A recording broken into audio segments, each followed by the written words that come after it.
So, my entitled uncle is completely insane. He went psycho. Now my family wants me to trust him. Guys, let's start back at the beginning. Here's what happened. A bit of a backstory.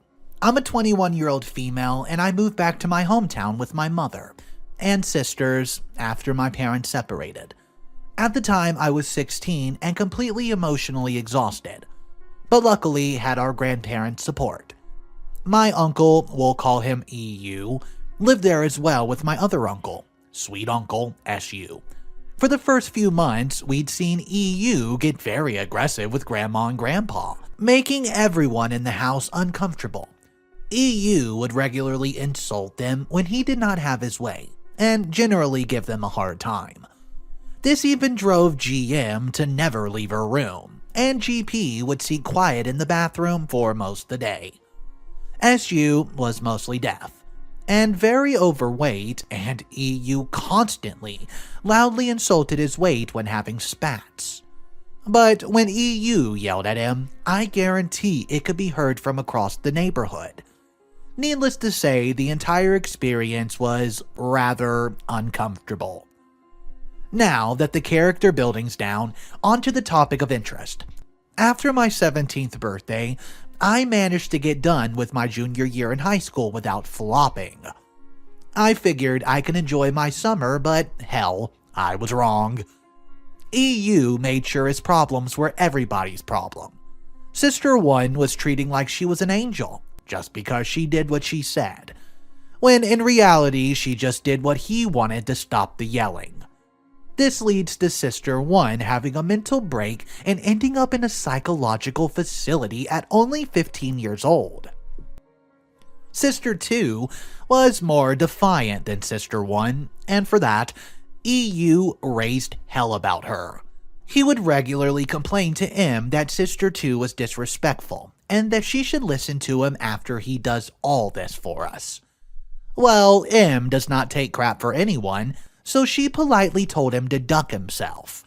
But he did not, my friends, not one bit. I made the foolish mistake of going to a pool party to celebrate at my friends and I becoming seniors.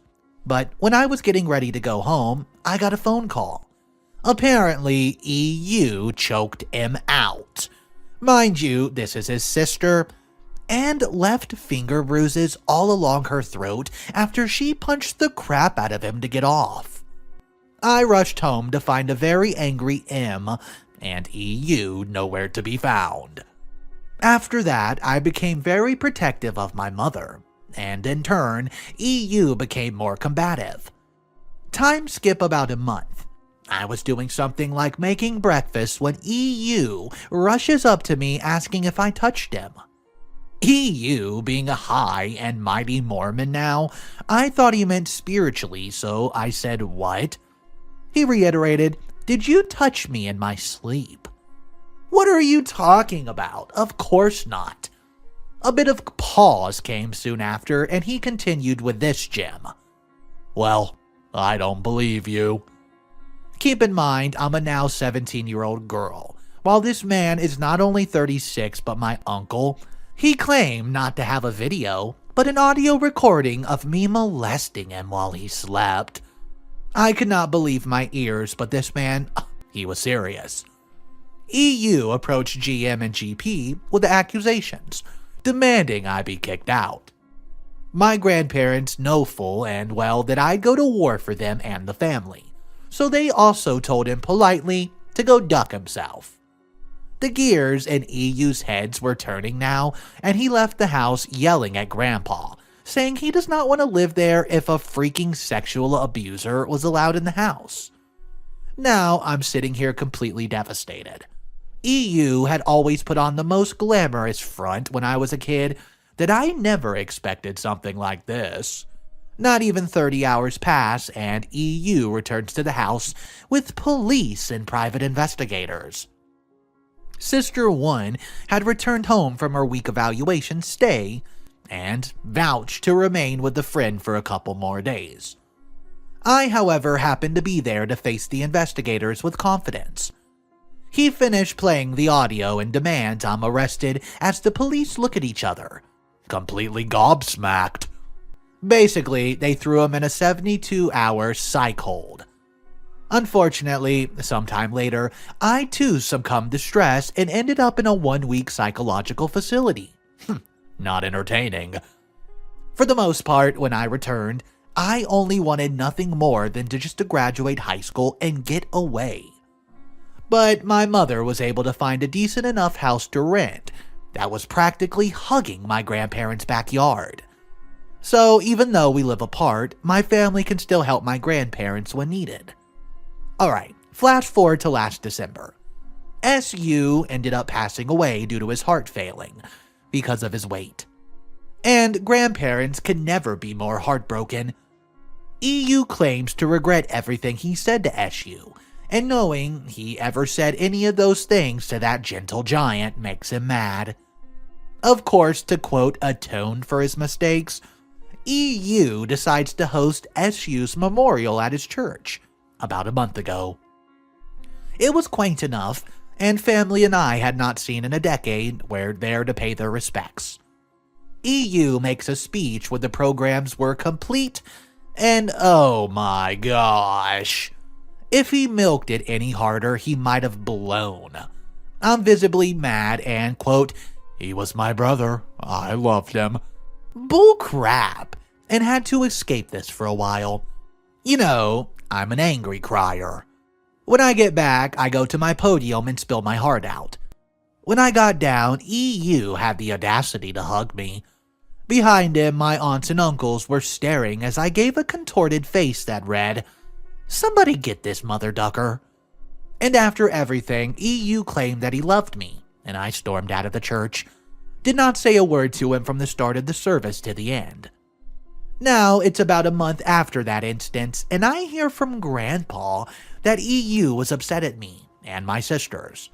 I asked why. Shocker. He's mad that none of us said hello to him, and that's how it's going to stay until he gets his crap together. EU still continues to demand things from Grandpa and Grandma to this day, though we're now luckily states apart.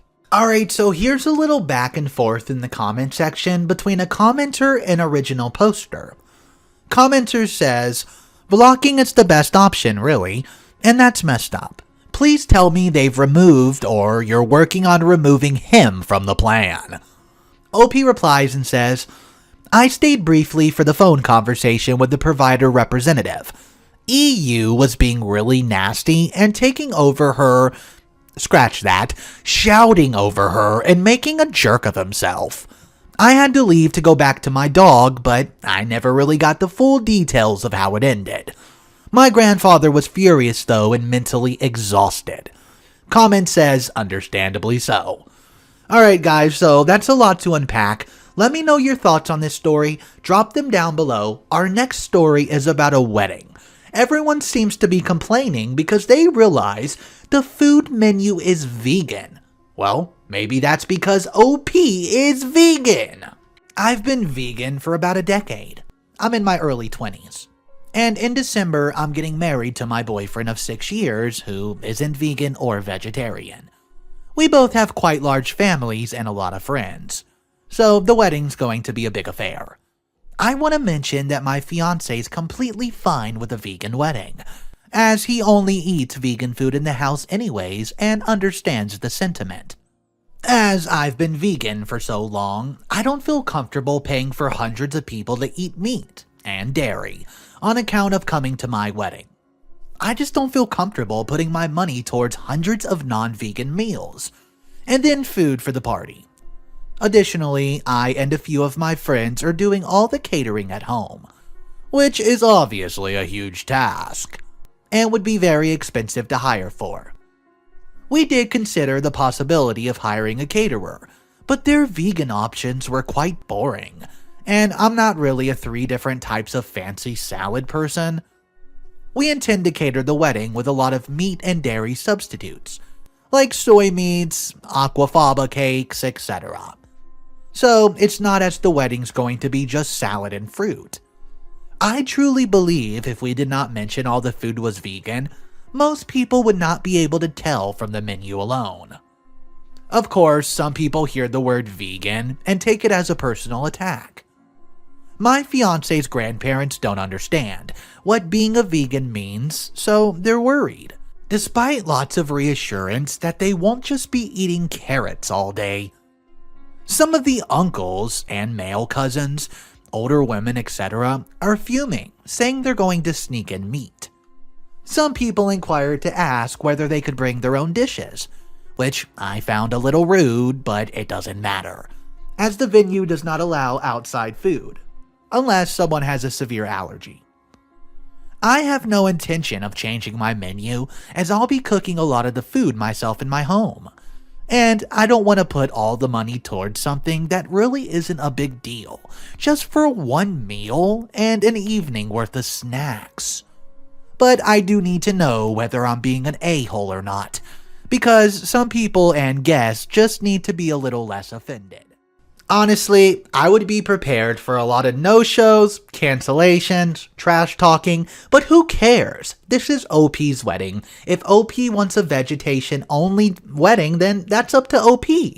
OP's a vegetarian, and like I said, completely up to OP, but expect some cancellations from people who aren't having it. Let me know what you guys would do if you're in the same or similar situation. Drop it down below. And if you are vegan, when you got married, did you do the same thing? Vegan-only menu? Let me know your situations in the comments below. We're going to turn our attention to the final story of the video.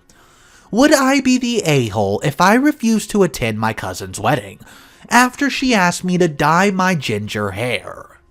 Yeah, I'm aware that my cousin posted here, and oh the irony as I showed her this last year. But I really don't care if she sees this. Maybe it'll hammer the point home, and I doubt she will see it as they're currently on their pre-wedding honeymoon. Legit did not even know those were a thing. So, Amy's getting married. She has a blue and green purple theme for the wedding. People are supposed to wear those colors, including the maid of honor and the bridesmaids.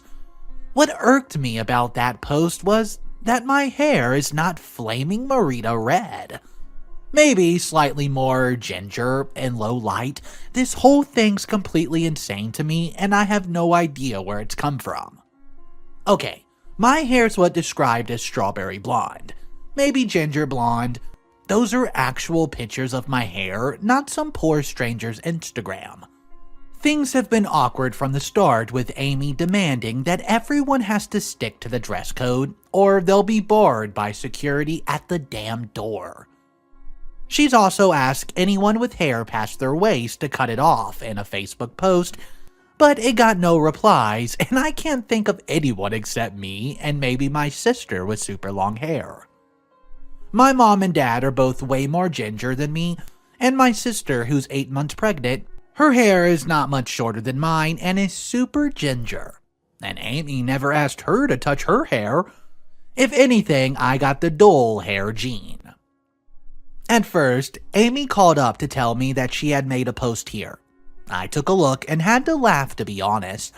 She linked me early on, clearly thinking people would agree with her, but she said she was worried because it blew up. After things went south, she decided to try to, quote, negotiate with me. Still completely bizarre, as my hair is not even Merida red. My mom and dad called around a few days back to talk about it, but got absolutely nowhere with her, as she's still insisting I dye my hair dark brown for the day or get a wig. My aunt, Amy's mom, called to apologize to me and asked me to please come, but I don't feel welcome. Can you imagine attending a wedding where the bride stares daggers at you the whole time? And what if the security refused to let me in? These are extremely similar to the gowns bridesmaids are going to wear. I've tried mine on, and it absolutely does not clash at all. I brought and paid for my dress, so I don't owe her anything, but our families are upset that I'm dropping out. But if I go, I have no choice except to dye my hair, as there's never was a compromise or middle ground. It was dye it, buy a short brown bob wig, or don't come. She specified it has to be short and brown wig for some reason. Would I be the a-hole if I just say duck it and stay home. Alright, the only question I'm going to ask about this story, do you think OP is in the right or the wrong? Do you think OP should have given in and said, heck it, I'm going to dye my hair? Let me know in the comment section down below. Thank you so much for tuning in, guys. Mr. Reddito's here every single day. I try my hardest to find some cool stories. It's hard to find them sometimes with all the videos I'm trying to pump out for you guys. But thank you so much for supporting me and watching these videos. I hope you guys have an amazing day, and remember, it's cool to be kind. The latest Mr. Reddito producer, Christine Billings. Thank you so much for the support.